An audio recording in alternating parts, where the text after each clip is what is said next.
Welcome to Fat Chicks on Top, the body positive, sex positive show with your host, Auntie Vice.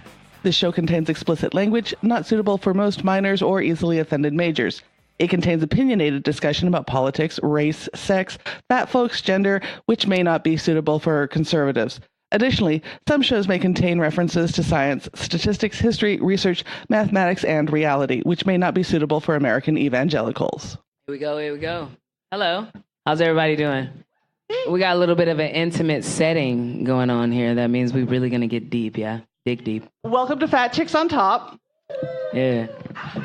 For those of you not familiar with the podcast, I started a while ago. My name's Auntie Vice, and it is a sex positive, body positive, all bodies podcast. We talk about all sorts of stuff. My lovely co-host tonight is Erica Ambrin. Hello.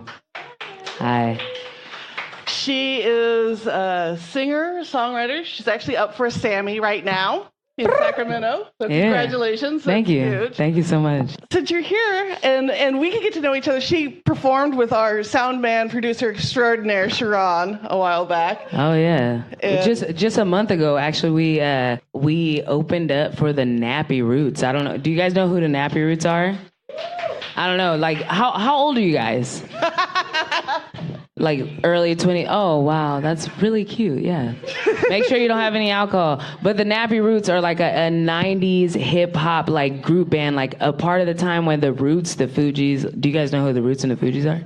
Okay. Yeah. So if I can name like big names, it's about the same time, but they were like a Southern group. So they brought a whole different like vibe, like almost like a Nelly vibe, but like just a group of people with different vibes, right? So I grew up on this group and I got a chance to open up with them. And the lovely Sharon was my DJ and we killed it, yeah? I think we did a good job. We sold out the show, so before the Nappy Roots got there, we were already there. So I'm very proud of that and I'm just happy to be here. Like, it's excellent. So as I was getting to know your music and listening to the stuff that he was sharing with me and everything, and seeing you're up for singer-songwriter, when you're in my age group, which is parents for everybody in the audience, in growing up, the singer-songwriters that always got the big names were Chris Christopherson, Bob Dylan, Carole King. Your music, in a lot of ways, is very different in the sound and stuff, but you also bring in some of the storytelling that they do. Like, who did you grow up with your influences in songwriting and music? I think, I think that's a part of it. If you're a true artist, is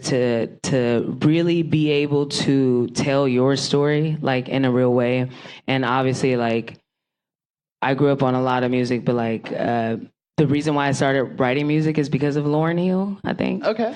And then like that led me into like Erykah Badu and Jill Scott and just so many different, like, I'm just really into R&B and like just storytelling, but like love stories, because I think that this album actually like helped me to like step out of the love stories because I didn't have a love story to tell. So I had to like dig deeper in my creativity. But I think love stories is the reason why I started writing music. Because love is like what it's all about, yeah. So if you didn't have a love story to tell, when you're writing about love, what were you drawing on? Where was the influence coming from when you say you don't have the story to tell? I mean, life experience, but I think just love as a whole. Like that's why I write music, because I want to spread that into other people. Like that's the way, like the law of attraction, that's the way to make the world go round in a way, like that's why I do music. You know what I'm saying? Yeah. So even though I didn't have like a specific story, like a romantic love story, it's just still all about love. So I think I draw it from there. And you say you didn't have one. Are you alluding that you have one now? I always have one. I think that's what I'm trying to say. Okay. I think that what I'm trying to say, when I was younger and I started writing music like 14 years old, it was like all about like writing about a love story specifically, like with another person. But I think I found love within other things. So much more universal. So I can write different stories and like be more creative. I think that's what I'm trying to say. And as you're listing off the influences, Lauryn Hill, Jill Scott, it brings up representation, right? Representation is a huge issue. You need to see yourself reflected to feel empowered. The biggest example they've done with this in any study has been what's called the NCIS effect. So if you've watched NCIS or any of those dramas, like the forensic investigator is always this really cute woman. And before those came out, forensic studies was over 90% male. After those came out, within a decade, it was almost 80% female. Like seeing yourself brings people in to do stuff. So as people are looking to your music, who are you hoping to bring in as the next generation coming up? People. Everybody? Humanity. Everybody, yeah. This everything makes everything go around, like even the cockroaches, you know what I'm saying? Like it has something to do with the evolution of life and all of us. So if I can reach somebody with my music and spread love, which I think is like the most powerful, beautiful thing, then that's what I'm doing. So what's your favorite part about writing and coming up with it? Because people talk about the struggle of writing. For those of you here who've tried to write anything, for a lot of people, sometimes it just flows, sometimes it doesn't. For you, have you heard my music? Yeah, but I don't know if it comes from, did it just flow out, or it's hard to tell. For me, it's hard to tell, because some stuff that'll seem very improvised, I'll find out that people have worked on it for months, years trying to get it. And other people, they'll crack off with something and you know it's improvised. I think if you're an artist, that's a part of the experience. I think that it can happen in any which way. It just depends on who's going to hear it or not. Like, if you put it out, some people might hear it, some people might not, and you might never sing that song to anyone but yourself and God, and you're good. You know what I'm saying? Like, you might share that, you might put it on YouTube and only 30 people will hear it, right? You might put it on iTunes and 100 people are going to hear it, but that's art. Like, if you're really like an artist, I feel like you're just doing it for you. And then if that spreads out and makes a difference, then it does. And I think you've nailed it there, because when I started writing and freelance and left the academic world, I just put it out and I figured, who's going to read this? You know, it was just, but that need to create, that need to put out was there. And it eventually found an audience. And when people go, oh yeah, I read it, I'm like, really? I was just stunned that anybody would read it, let alone recognize it. But there is that. So for those of you who aren't familiar, I do a kink blog and BDSM. So I write a lot about my sex life. I write a lot about our fine sound man. And so I just started writing about this world that I was in, and, you know, whips and chains and all that weird stuff. That wasn't weird to me. It's what I grew up with. But it wasn't real graphic or anything until I started writing erotica and I started writing sex toy reviews. But that came much further down the line. And that's what you get paid for. I now get people who send me free sex toys and pay me to write about them. So, you know, it's not the worst gig you can get. It makes it hard to find somebody who wants to date and have you write about that. But, you know, that's a whole nother thing. But I think the need to just put that information out there is what I find with a lot of artists. It's not necessarily the reception. But when you are positively received, it can be thrilling, right? That's just dope, yeah. So what's the best compliment you've gotten after a gig? No, I don't know if that's a good question. No? No. I think that's a terrible question, actually.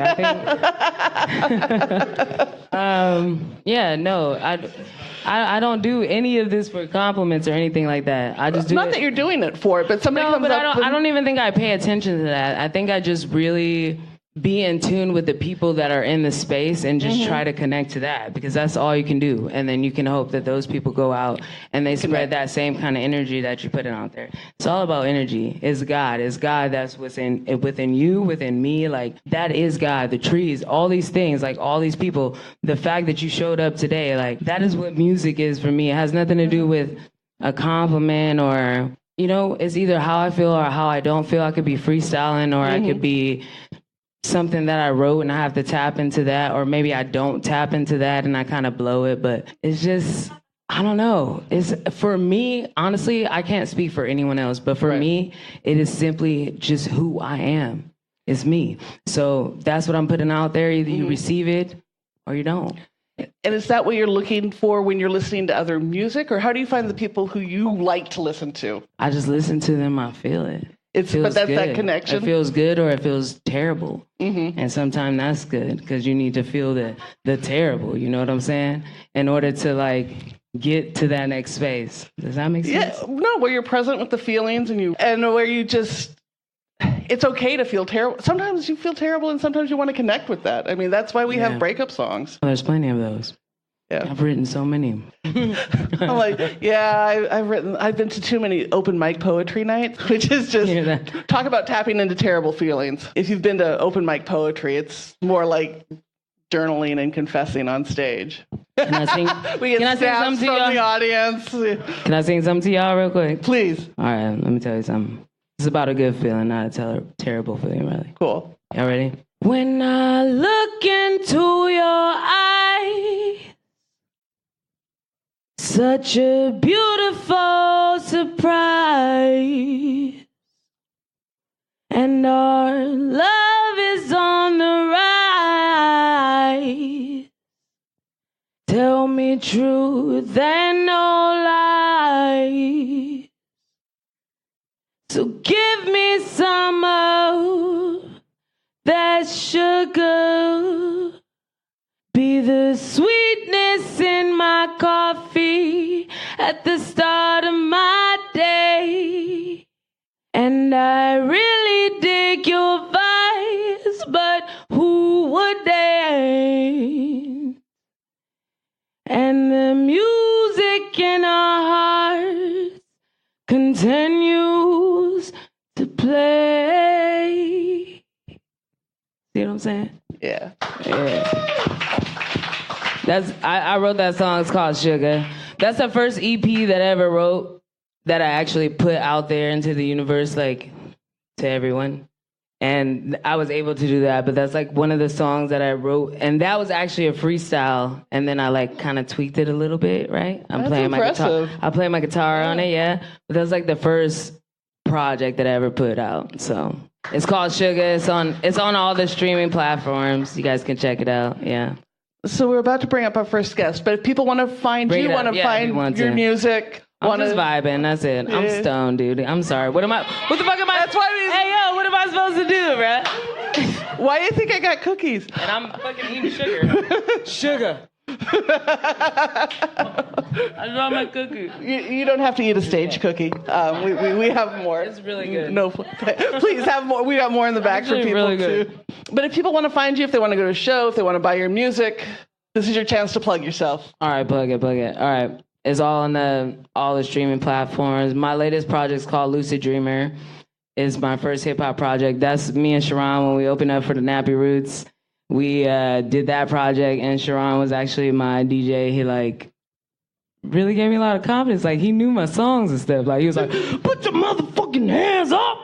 Come on, Sharon. Remember? We were killing him. No, he didn't say the curse words. He really doesn't curse, but he does the same thing during sex. So. No, but we had a good time. So it's called Lucid Dreamer. It's on iTunes and all that stuff. Recorded that in Hawaii, and like I'm just back here in Sacramento. I got nominated for a Sammy, the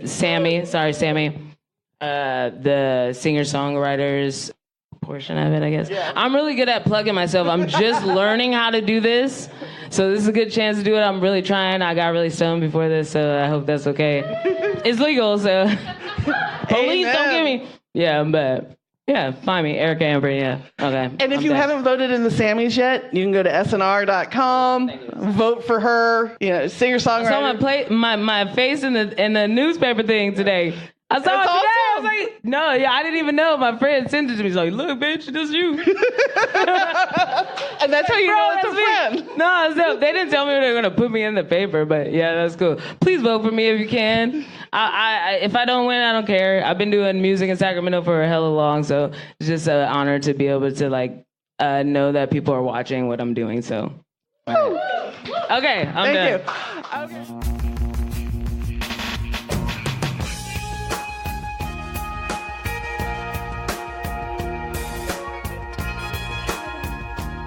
So our first guest tonight, I've worked with her before.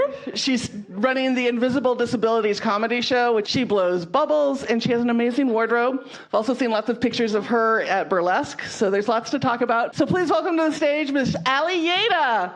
Yeah, let's go, Allie. And you have a mic, and we have cookies. All right, I think I'm going to go this route and hold it.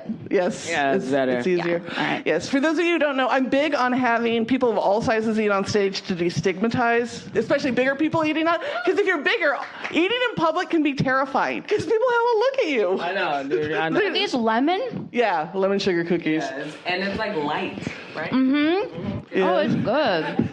I want to be on this show again. Sound man extraordinaire. I have a box of cookies in the back if you want to share with the audience. Yeah, you're welcome to pass them around. I brought extra. Give him some lemon sugar cookies, yours. please. Yes, please. Yeah, just pass. There's a box in the back. Just pass them around. These are not medicated cookies. I know it's because you got high. I'm not going to get you unintentionally high. You can go do that after the show. And most of my guests are high, so it works. So thank you for coming on the show. Thank you for having me. It's wonderful to see you again. You as well. And I wanted to start with the Invisible Disabilities comedy thing. Do you want to talk a little bit about how that came about? Because it's a very different type of comedy show. Yeah, well, I've lived with multiple invisible disabilities for, over a decade probably. And trying to explain to someone that you're disabled when you don't look disabled is a frustrating having to advocate for yourself. You have to be aggressive, and most often, like, the world makes us feel like we're not worthy of, certain things or accommodations or understanding, and so it's just something that I've always struggled, and I finally got like a stronger voice with, and so I started doing sets about some of my struggles in comedy, and sometimes they would do well and sometimes they wouldn't. And I know this shit's funny, but people get sad for me when I talk about this.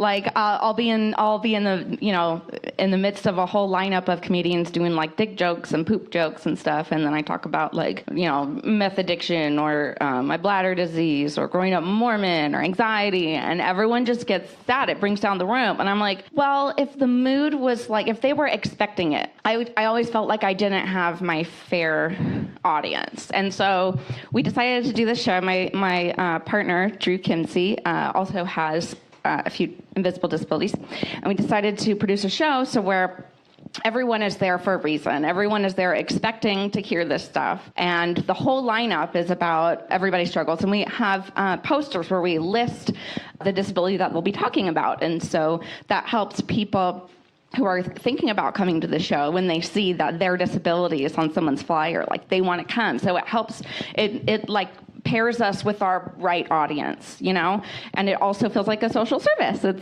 We get so much feedback from people saying that they thought they were the only ones internally suffering, and all of a sudden they see these people talk about their thing on stage, and all of a sudden it's just kind of a release, so we're very touched how much it moves people, but also it's just a really fun and funny night. And it just gives us the opportunity and the platform for us to succeed, rather than feeling like we just brought down the room, Yeah. We bring up the room. Yeah. Do you feel like because you can connect with people that have invisible disabilities, that because comedy is so real that it makes it more, the connection makes it more fun? Yeah, it does. Because for the most part, people don't like hearing sad stories, so it gives us the challenge to make you laugh not at us, but with us, and so it kind of lightens, it makes our struggles a little more lighthearted, because when we're internally silent and suffering alone, all of a sudden you say it out loud, you make someone laugh, you're like, oh, okay, I'm not crazy, or yeah. And so the laughing is a nice buffer, and it's a nice way to kind of express some personal shit. So I have some serious questions, but I noticed you lumped being Mormon in with an invisible disability. I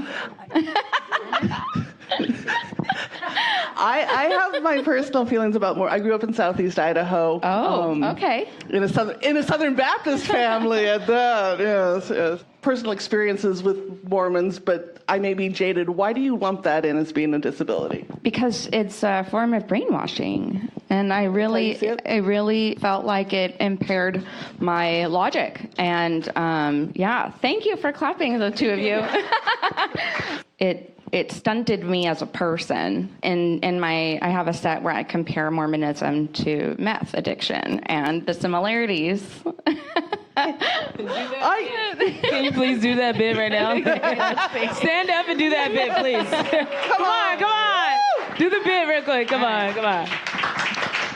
Well, I'd like to make an announcement. I have something kind of that I accomplished that I want to share with you guys. I just celebrated 10 years clean. Yeah. From Mormonism. Oh, and also crystal meth. I quit both at the same time.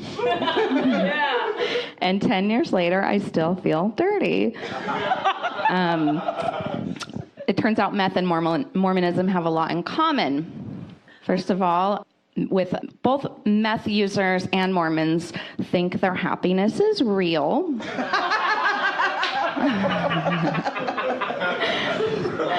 Also, both demand an unfair percentage of your income.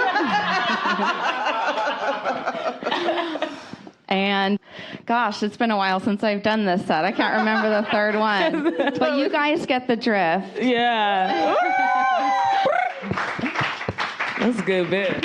I love Thank you. Yeah. That's awesome. So as you're putting this together, and I'm thinking this through as a producer, how do you find people who want to talk about various disabilities? I mean, it's an odd call for a show. It's like, how many people with borderline personality disorder do we need this week? You know, like, how do you go about finding people and putting the shows together? Well, at first, since when we were a new show and I had to gather my lineup, it was very awkward approaching someone and being like, hey, I think you seem like you got something going on.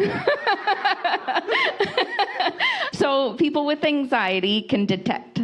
We have anxiety DAR, right? So it was sometimes a guess. Obviously, I wouldn't approach them like that, but I would say, "Hey, we have this show where people talk about their invisible disabilities. I don't know," and then I would list examples of ones that people we just come up with a list of examples, and people would be like, "Oh, I didn't know anxiety counted." That's our most common response. "Oh, well, I have anxiety, but that's not." I'm like, "That's so it." It's serious. Yeah, and so it's like, everyone at least has anxiety who's on our show. Like, that's one of the notches on their belt. Everyone has at least. That's the prerequisite for being on the show. So, I would message people just kind of almost like cold calling, you know. We do a lot of outreach to women. We just like having women on our show. Usually they're a little bit more, yeah, thank you. They're a little bit more willing to admit some of their struggles. And so, yeah, also we welcome men, I guess. It's fine if you guys want to be on it. But no, we do a lot of outreach, just cold calling. But then once we started getting traction with our show, people would start hearing about us and message us to be on it. So. Oh, that's awesome. Yeah. That's awesome. So in talking about it and coming out publicly with and talking about disabilities, how has that changed your relationship with your own body and the disabilities? Wow. Could you rephrase that question again? Sorry, I had a little trouble understanding the question. It's a little bit of glitch in the system. I clearly didn't smoke enough We're going to bring it on back. And I'm not hot. Rewind. Let's go. So as you've talked about the different disabilities and been open about it with large groups and people you don't necessarily know, has that changed how you've thought about your own disabilities or how you think about your own body? It's validating, actually. Like, I give myself permission to, like, cancel on something because of anxiety without feeling like I just severed a friendship or something. You know, like, that's a huge part of anxiety, is like you have to cancel a lot. And you don't feel like you're worthy of that person's attention ever again. And so now that I'm, very public about it and talking about it, and it's almost like people get it now. Like, I cancel and they're like, "Oh yeah, that's fine." Like, that's awesome. Yeah. So but it's also me giving myself like a little more compassion, and especially with Drew, my partner and co-producer. He and I both have found this show therapeutic. We started it to be kind of therapy for us, and it just so happens that what you were saying earlier, you do it for yourself, and if it happens to catch on, it catches on, and it just so like we do it for ourselves, and it turns out to be like a social service we're performing kind of by accident. Yeah. How do you keep it lighter though, and keep it people from? It's easy enough when you have a disability. I live with several to make jokes about yourself and just be self-deprecating, right? Rather than actually addressing anything. Do you give any instructions to people coming on your show in how they talk about it, how they think about putting a set together, or is it just open? Well, we have something kind of put together, like a little mission statement that we announce before our shows. And first thing is you can't punch down other people's disabilities. Like that's not allowed, and we're not here to roast anybody. You can punch down yourself if you'd like, but for the most part, that's not the route people go. It's more of a playful poke at yourself, you know? And we never see people get cruel on stage. And so, that's awesome. Yeah. That's really cool. So you've done a whole other line of things. Mm-hmm. I'm not sure if the audience is aware. You do bubbles. I do bubbles, yes. Do bubble art. Wait, what kind of bubbles? Big ones. All sorts of them. Big bubbles. I do educational scientific bubble shows for kids at schools, assemblies, kindergartens, birthday parties. That's dope. Yeah, I have a stage presence. Thank you. I have a stage persona. Her name is Miss Pop, and she has blue and pink curly hair, long spirally ponytail, and I have a blue pantsuit that I wear and pink, hot pink Converse. That's just to put the image out there. And yeah, I travel all over Northern California to go perform these shows. People, it's a secret underground, like there's a whole, this is in demand. Did you guys know? We didn't know there was a bubble demand. There is. Oh my goodness. Yeah. Nobody, like in high school, they don't say you're going to grow up to be a bubble artist. Like for some people, that would have been great career advice: is go learn to blow big bubbles. Like, and I tell kids that when they some of the kids like really connect with it, and when they show interest and sometimes they repeat the science back to me, I'm like, you would make a good bubbleologist one day. oh, that's so sweet. That's my title. I'm a bubbleologist. Yeah. You need to clap for bubbleologist. So, Miss Bubbleologist, we're at the point in the show where we ask some standard questions on Because I Got High. And depending on how high our guest is, the answers can vary. Mine says 420. Is yours too? Oh my God. The mics are 420. Ask 420. That's you don't have a 420. No, you're not high right now. You're not high. Because I'm not high. Because I'm not high. Just give you that cookie, baby. So the first question is, what is your go-to junk food? I have these, you know how Cheez-Its makes all of the different kinds of Cheez-Its, and they're usually bullshit? Like the white cheddar is like flavorless, and the big ones are dumb, and like it's just not, none is as good as the original. I found a loophole to that rule. The Cheez-It Grooves. Oh, yeah. Oh, wow. The zesty cheddar ranch. That. Wait, what's the grooves, though? What's the groove? What makes it a groove? There's grooves on the Cheez-It. Oh, so it's like a little wave in the Cheez-It? It's like the wavy ruffles, but as a Cheez-It. That's hot. I'm like, no, it makes me groove. Start dancing. So you just go with those, or do you put anything on them? Oh, those do not need any changes. Don't fuck with the zesty cheddar ranch groove. Don't. It is all Don't fuck with it. The worst piece of advice someone ever gave you? Okay, does this cover my whole life? At any point, what would you say is definitively, like, that was shitty advice? Okay, so right after high school, I got really, really drunk at this party, and I was trying not to vomit, but I was really drunk, and it was just going to happen. Somebody gave me lip gloss and told me to eat it. No. And that it would make me not puke. It induced vomiting, by the way. Yeah. It was that's when you asked that, that's the first thing that popped in my mind. Terrible advice. Also, when I was 8 and my parents told me to get baptized in the Mormon church. That would be up also there. bad advice. What is one thing everyone should try at least once in their life? You got to try making pizza from scratch. Dope. Yeah. It will change your life. You will make friends because making pizza, you're going to end up with too much food and then you have to give it away. And that's how you make friends. That's awesome. I like to feed people. And you do post pictures. I've seen you I do. post. I like What are your go-to pizza toppings? Well, I'd like to do a stuffed crust. With The audience is getting way more excited than I've heard at burlesque shows right now. So hungry. With pepper jack cheese in the crust and cream cheese, a blend in the crust. And then on... Sounds good. The possibilities are endless. One time I made, so for the sauce, I made a mandarin creamy pesto. And I think I fed it to you once. Did I feed that one to you, Amber? I think it was artichoke pesto. Yeah, that's what it was. Artichoke, but it also had mandarin and then walnuts. And then that was the sauce. And then on top, it was a blend of mozzarella and pepper jack. And did I put figs on it? Goat cheese, always on the top, goat cheese. You're like the pizza maker. You're the pizza whisperer. I get crazy. And for folks who are not here, like the audience, I do burlesque. I have been fully naked in public. The look on your face is more turned on than some of the events where you have naked women walking around. So, the pizza thing is definitely... The way to a person's heart is through food. No. And when you make them food, it's from your heart. It is. True that. Yeah. And the last question is, what are you grateful for? My partner, Drew. You guys probably know I was going to say that, but he's my partner in life. He's my co-producer. He's my best friend, my lover.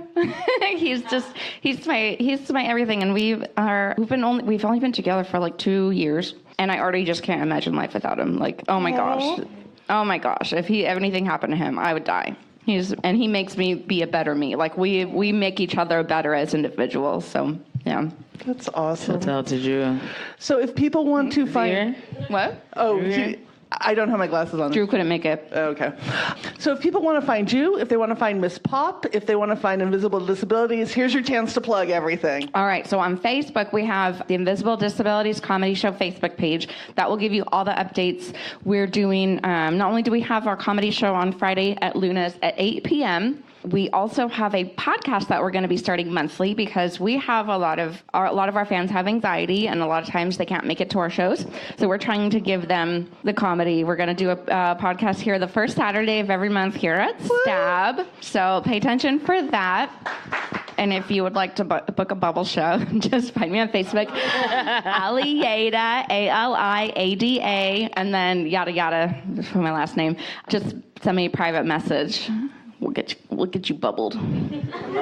We'll get you bubbling. That's awesome. Thank you so much for coming on. Thank you for having me. You're welcome.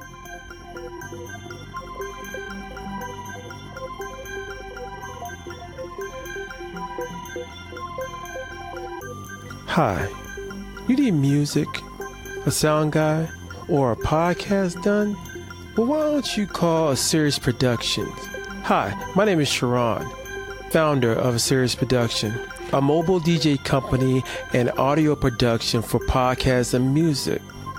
Our DJ service handles birthdays, graduations, weekend weddings, weekday weddings, speaking events, etc.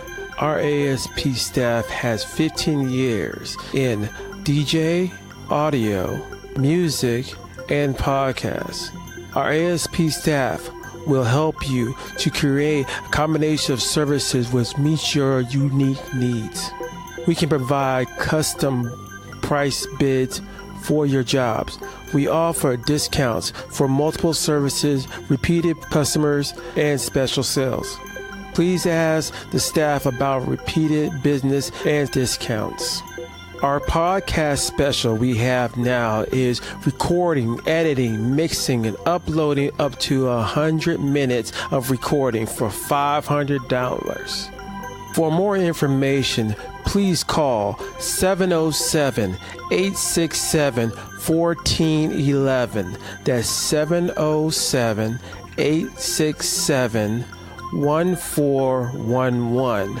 Or come to our website, aseriousproduction.com. That's aseriousproduction.com. Can't wait to hear from you. Thank you.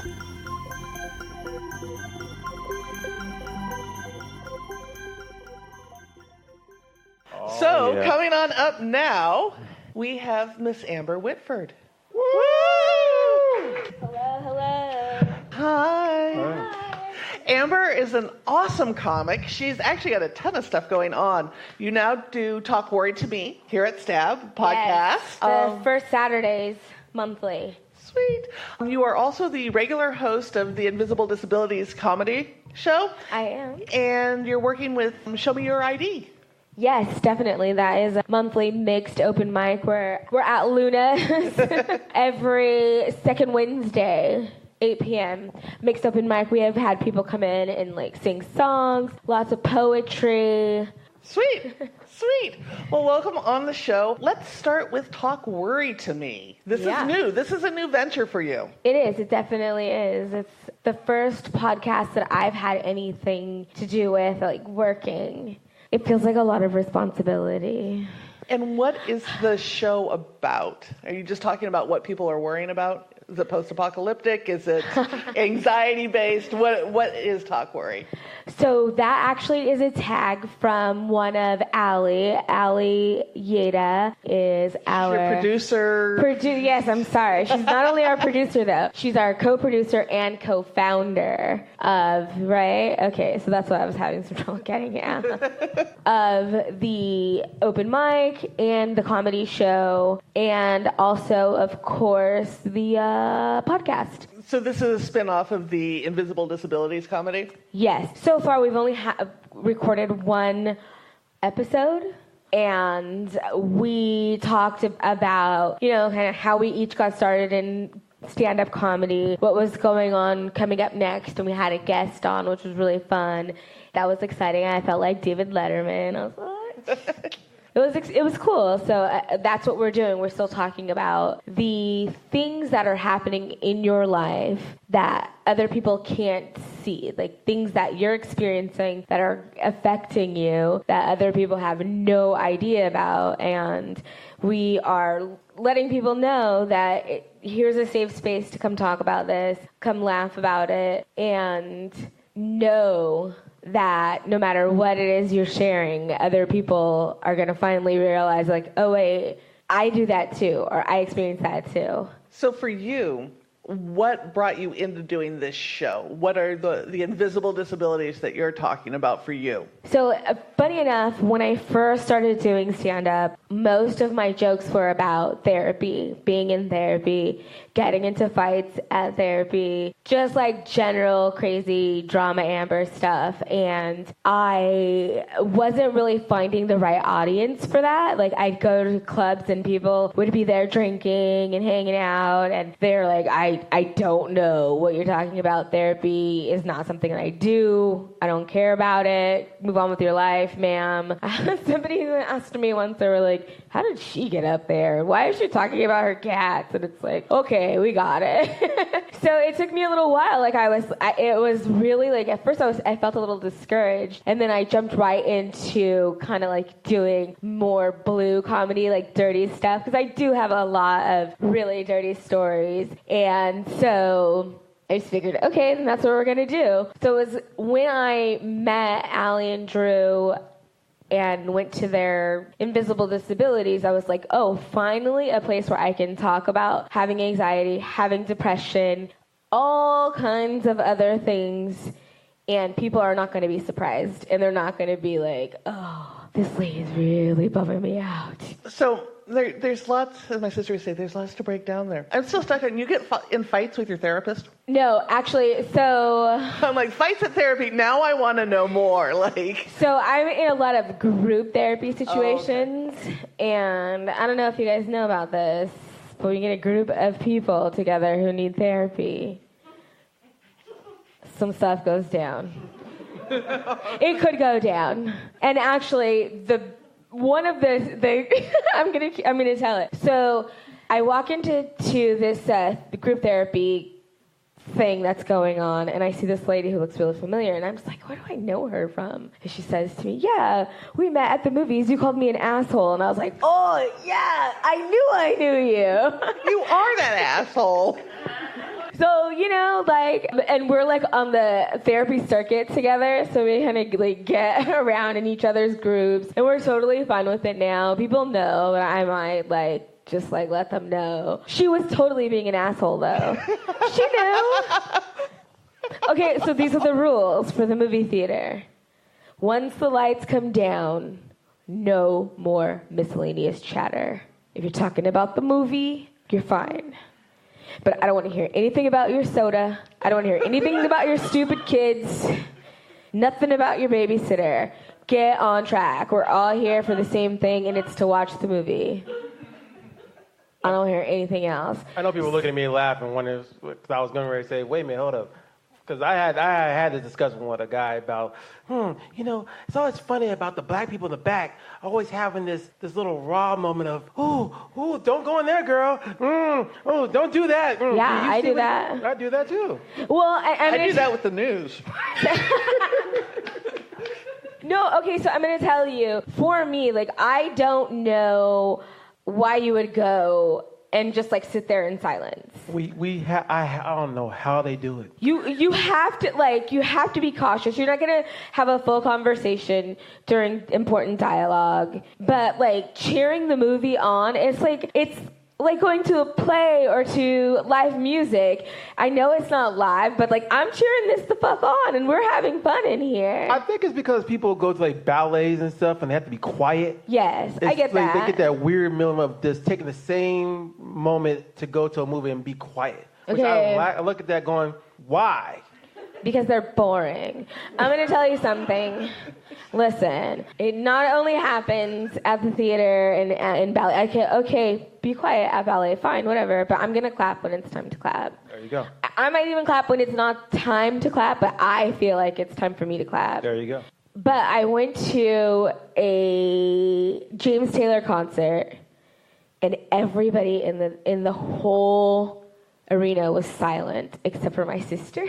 Are you serious? She was singing all the words, and all these old people were just like, and they kept turning around. I was like, why are you guys so quiet? They gave him a look. I went to Betty Lavette, who is a phenomenal R&B singer out at UC Davis at the Mondavi Center, and everybody's like, oh, we're so respectful and quiet. And it's weird to sit through an R&B concert and nobody's responding. It's No. like, what's wrong with you guys? So for me, like, I am new to being a performer. Okay.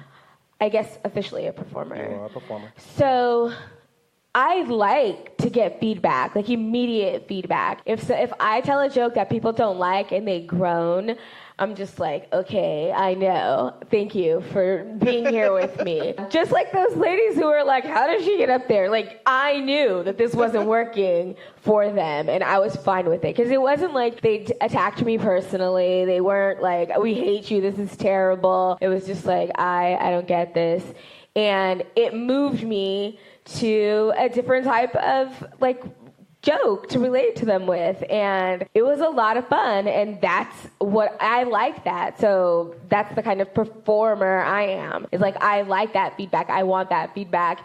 I don't even like, I tell my husband sometimes, not only because sometimes I forget my material, but like if you're out in the audience, like shout something out. Like if you want to hear a joke from me, like say it that you want to hear that, because there's like so much to share. There's not a lot of time always. So if somebody came because they want to hear the shower story, or they want to hear the stapler story, or whatever it is, like shout that out. Let me know. I'm here. In doing the shows that have focused more on disability and mental health, how has that changed your relationship with your own psyche? I would say that even before I was spending a lot of time with Invisible Disabilities, just doing stand-up had changed me so much. Like I felt free and comfortable, and I tell people all the time, it's like, I don't look at it as, like, I'm going to go do a performance, you guys come watch me. I look at it as, you guys, we're going to have a bunch of fun together. I'm going to tell some funny stories. Other people are going to be there, and we're going to have a blast. So that is how stand-up has, like, it's just put me at this new comfort level in my life. It's like every night, or not every night, but we're having a party, and we're having fun, and we're being free, and we are sharing the things that make us laugh with other people. And so that's like, I feel like a completely different person now than I did before I actually started doing stand-up. And how do you manage anxiety? Because a lot of people have stage fright in the first place or anxiety about getting on stage. So when you couple that with actually, clinical anxiety, how do you manage to get up in front of an audience and talk about all the stuff? I'm going to say that just like you do it your entire life, it's like you just kind of go, okay, we're doing it. We're going out there and we're doing it. Once you promise someone you're going to do something, you can't go back on it. So that's kind of like what it is. It's like, for days, weeks leading up to it, I'm gritting my teeth and I want to throw up. And like these jokes that I'm going to tell are just actual things that happened in my own life. So there's no reason for me to forget about it, have to think about it, worry about it. But for days, I'm just like clenched and my jaw's tight and I want to barf every 5 minutes. And then I get there and it's like, we're doing it. What else are we going to do? And so that's how I get through it. And I think that maybe a lot of my anxiety is like it is performance related, not on the stage setting, but like in my office, like in life. A lot of my anxiety is about showing up and having to be responsible for things that are happening in the world. And that's just not really who I am. So You don't want to be responsible? I don't want to be responsible for anything. That's why I have cats and not kids. Wow. Seriously. You still have to feed a cat? You got to make money to pay for the cat? Listen, let me tell you about these cats. I mean, they'll eat whatever. Are they indoor or outdoor cats? They're indoor cats. So, I mean, they will eat whatever. One of my cats is like obsessed with green olives. So, I don't know what's going on with that guy. But, it's easy though. Like, I could leave the cats overnight and be like, I know that they haven't eaten, but they're going to be fine. Whoa. They'll find a mouse. They'll do something. You leave your cats with nothing, let them fend for themselves? Okay, so I want to clarify that we do free feeding with our cats. Okay. So there's always something for them to eat. If it's not the crumbs that are like around the bowl, there's like a full bowl of food and everyone's going to be fine. I can't. If they're really, really hungry, they'll eat one another.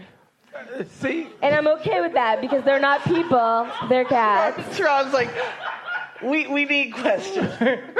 So, because even she makes a joke, or Vice makes a joke about if she dies, the cat's gonna look at her and go, well, there's Fancy Face. I mean, there's just one of those moments where you just know I'm getting eaten by my cat. It's just I know that's my end. It's a circle of life.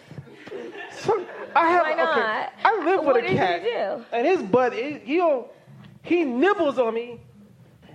It's because he loves you. No, he licks. He does 2 licks and then he takes a nibble. I'm like, is he trying to taste me just to get a figure? Well, when he goes to bed, I might get him. Yes. That's not right. He's making a plan. He's going to eat little bites and chunks out of you, and it's going to be great. What else are you going to do with your dead body once it's dead? Feed it to the cats. I don't need Morris and them going, hey, man. Kibbles and bits. No. I'm going to tell you something. This is kind of off track, but speaking of circle of life, the circle of life. I have decided that when my cats pass away, each one is going to be like used for a different purpose in life.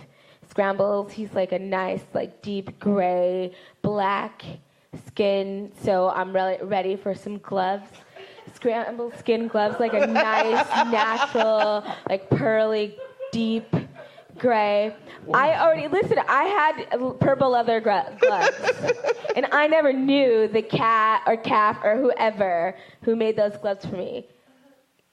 Gloves from the heart, from the belly or whatever, from a person that you loved. And I know that cats are supposedly not people, but my cats are people. You just told me your people is gonna now come your wardrobe. That's the thing. Is like, why would I go out and have more gloves? See This is custom underwear. So it's not, you're not just like, there's not just piles of underwear sitting somewhere that you're just going to grab some and go with. This is underwear that you know that it was made with love, came from the heart. You're gonna make... And the same thing with the gloves. It's like, I don't want to wear some stranger cat gloves or whatever animal they're making the gloves out of. You're gonna make scrambled in some panties? I think that Ichi would be better for panties. He's very soft. But actually, I'm not going to do that because Ichi has plans for like a stole because he's so beautiful. So wait a minute. Scrambles is gonna be some gloves. Gloves. Ichi's gonna be some underwear, bras. He's gonna be a stole. We're gonna keep his pretty face intact.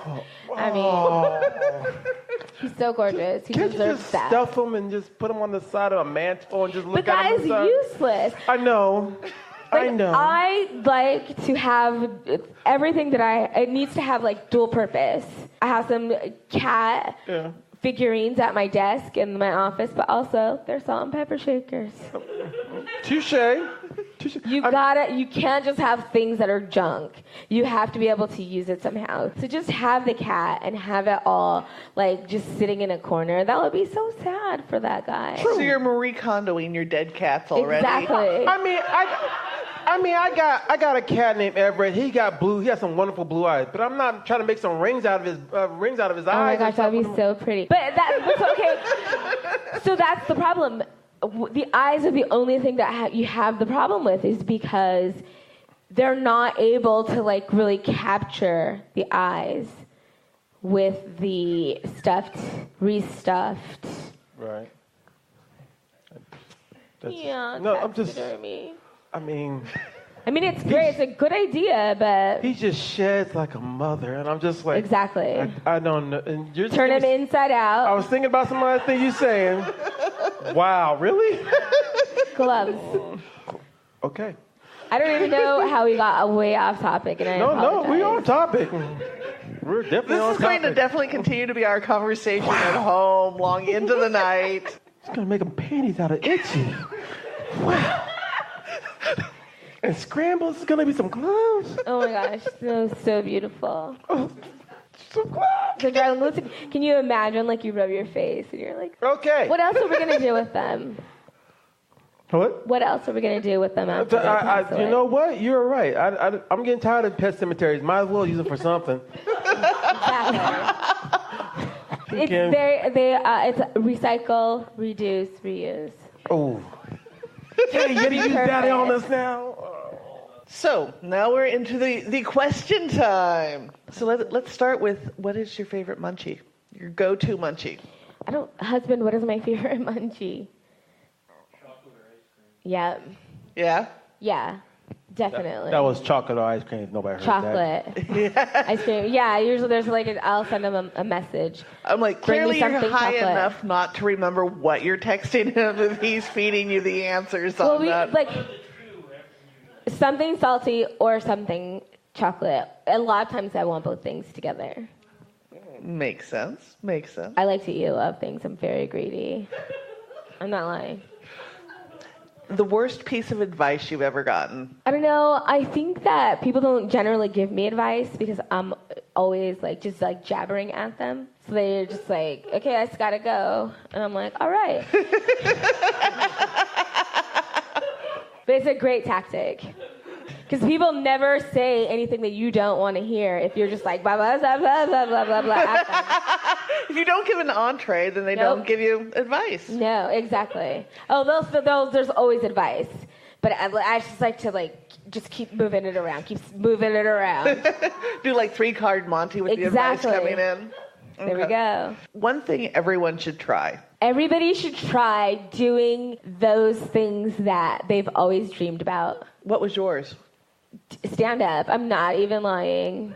Since I was a little kid, I was in love with Bob Hope. You guys, I'm sorry. Jerry Lewis was my dude.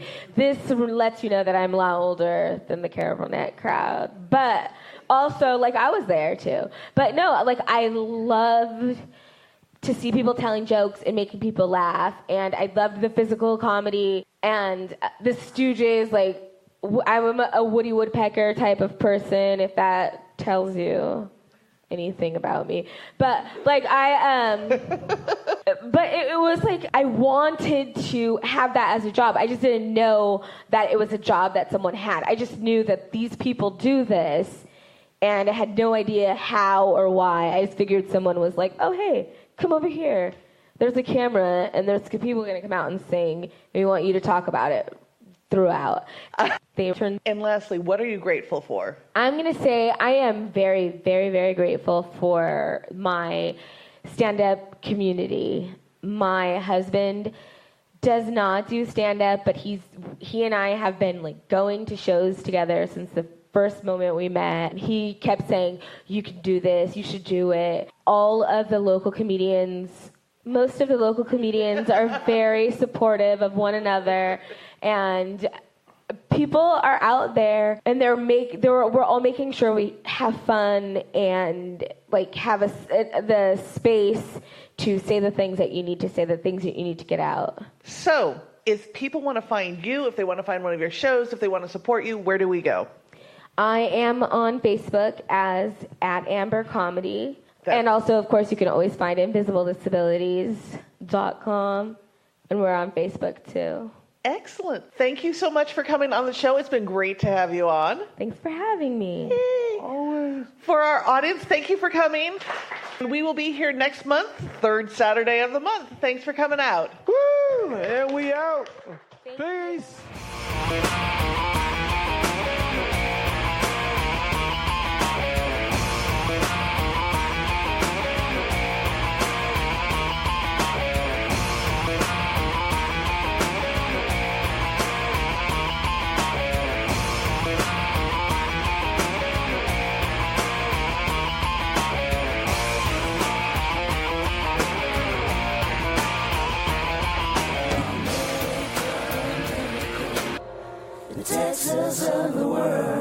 This has been a Fat Chicks on Top presentation with your co-hosts, Auntie Vice and Wendy Lewis. Sound provided by Sharon Smith of A Series Productions. All things Fat Chicks can be found on our website at fatchicksontop.com. That's fatchicksontop.com. Or check out our social media for more information. That's Fat Girls on Top on Twitter and Fat Chicks on Top on Instagram, Tumblr, and Facebook. Please review our previous episodes on iTunes, Google Play, or all podcast streaming services. Please support the Fat Chicks by buying us a tea or purchasing our merch on our website. And thank you for your support.